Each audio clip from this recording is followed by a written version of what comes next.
Hey geeks, have you ever heard that you are crazy for doing this? So what do I mean by that? Well, let's take this example of being a content creator, whether it's here on YouTube, Rumble, or other places on the internet. If you tell somebody that you actually want to make your money online or make a living doing this type of stuff, they're probably saying that you're crazy.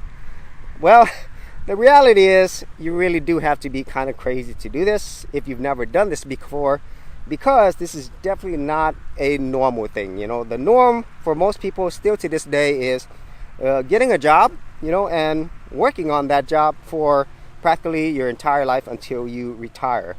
And even though that is the main way that most people make money, and it's the one that works for a lot of people, this whole idea of being a content creator, of creating something on the internet and actually making a living or supplanting your living with it, is still something that's fairly novel.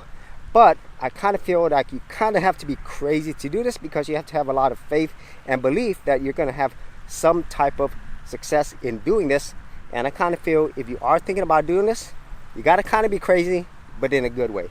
So if you actually had any thoughts on this, be sure to leave it in the comments there below, and I'll see you on another episode.